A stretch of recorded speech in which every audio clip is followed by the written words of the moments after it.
Hey everybody. So, there's something that I really have to clarify, really mention here. It's just a short little video, but I want to make something very, very clear, like my definition of something. Now, for those of you that have been watching me for a while, I talk theory, I talk all sorts of ideas, concepts, so on and so forth. I mention what I'm about to talk about, or ramble on for a second here on interviews and other places and things like that, right? But I just want to give you my definitive position on how I interpret a very important word, and that's schizoid. Okay. Now, just for those that don't follow me, the server, don't talk to me, like DM me or anything like that. Maybe I haven't made it 100% clear, especially for those that don't watch the Twitch stream, because this is something I've said it during the stream, but it probably never. I don't know if I've ever like fully said on the YouTube channel. Okay, this is how I define a schizoid based on my experiences, the hundreds of schizoids that I've talked to thus far, probably hitting 1,000 at this point. To varying degrees. Not intimately gotten to know them, but I've gotten to know at least 100. Um, Also, the literature, various people within academia and research that also I haven't interviewed because a lot of them are busy, but I have spoken to and kind of run ideas by them to see what checks out, what doesn't. But obviously, this is just my theory, my idea, and also with the help of other people's ideas over time. So I've come to the conclusion that a schizoid is a neurodivergent person that, because of the trauma that they endured, which is oftentimes comes in the shape of exploitation, bullying, mistreatment, sometimes dismissal,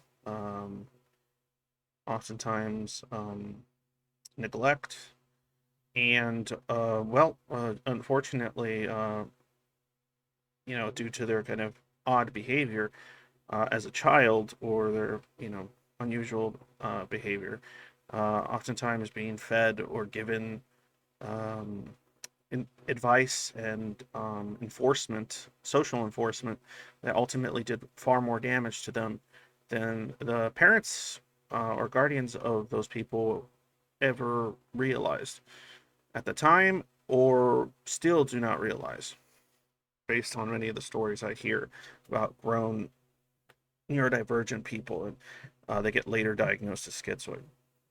So, the other argument I pose for why I believe this is the case is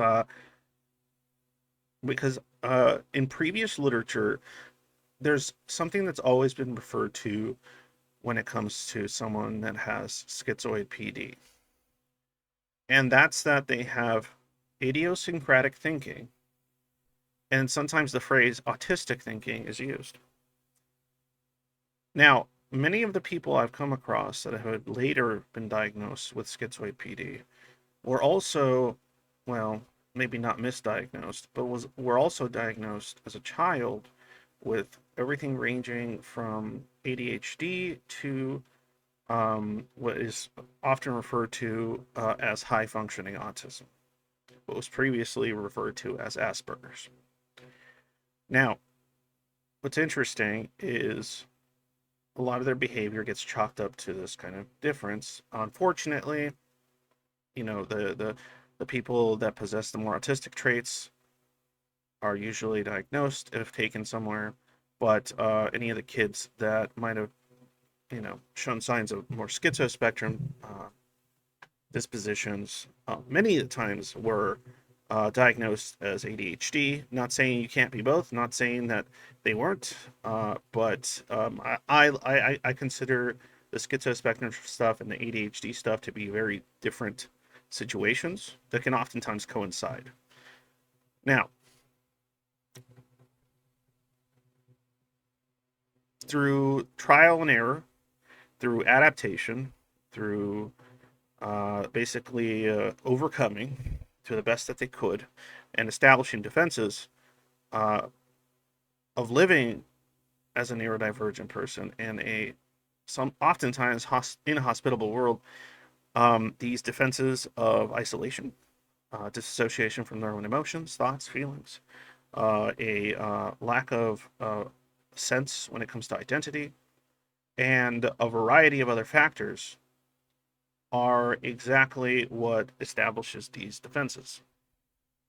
That is my honest and sincere opinion on the matter. That is why I've met schizoids that are more on the autistic side, and I've met schizoids that are more on the schizo-spectrum side. Neither one of them is less or more schizoid than the other. When it comes to schizoid, what it comes down to is the adaptations that they developed due to these differences. Right? A schizoid is a set of adaptations, of defenses, personality style that ultimately is designed to keep you, to some degree, away from others or those who you associate with misunderstanding, misjudging, exploiting, and perhaps total indifference toward because of the things that motivate them that do not motivate you. And also the unfortunate, bullying and things of that nature associated with being someone that outwardly expresses those differences, or doesn't chase after those social interests, conventionally social interests, and conventionally social means of connecting to others. Right? They have a different form. They were just rarely given an opportunity to implement it. And when they attempted it, oftentimes, well, it was met with either, like I said, neglect, dismissal, or punishment, be it by teachers or parents or peers. Now, I wanted to clarify this because there's always like talk of, oh, what is schizoid? Oh, are schizoids just, um, they're just, people that are introverted, people that just don't like people, they're just misanthropes. Look, these sort of factors could develop in some of the schizoids. I've met everything from schizoids that are highly misanthropic. I used to be one, and to schizoids that are um, just disappointed or almost afraid of the consequences of constant misjudgment and the misunderstanding of their motivations, behaviors, interests, and so on and so forth. And, for many of them, it's gotten to the point where they themselves can't even tell you what it is that motivates them anymore because that was never nurtured.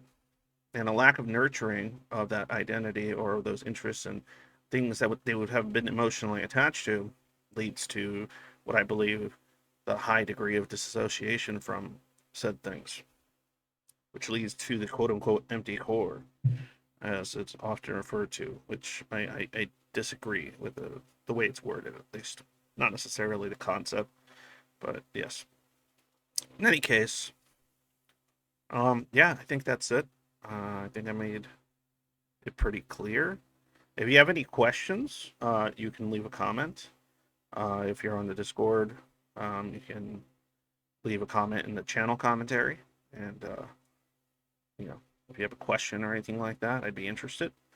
Um, and if you want me to like further clarify anything like that. One day I want to make like a much nicer video or something when I have time and have like some talent that could help me with like some kind of lame video essay or something.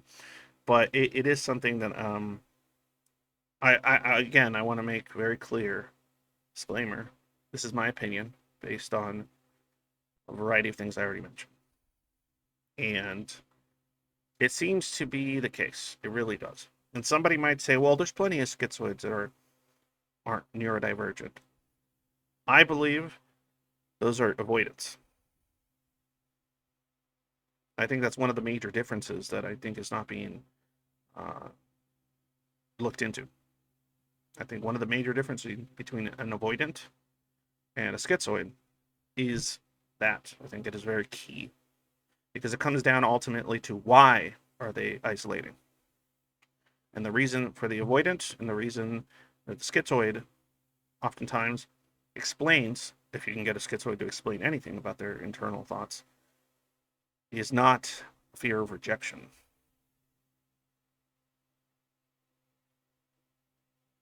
At least on a social level. Like, it's not about, oh, I'll be sad or I'll be terrified or I'll be devastated. Sorry, not to under whatever.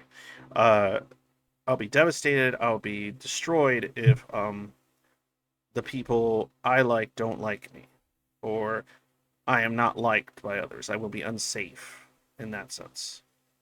Right? I will be hurt, damaged, destroyed. My ego will be diminished by the trauma that comes with rejection sensitivity. I really do not think that is what's happening in general with the schizoid. It is a different kind of existential um, despair and frustration that comes with just merely not having the same interests as others and still needing others to um, validate their existence so that they can function in polite society. All right, before I ramble on any longer, uh, yeah, comment or whatever. Maybe my words are weird or I'm not making too much sense. But like I said, I'll make something down the line that's far more clear and concise. I just felt I had to say it.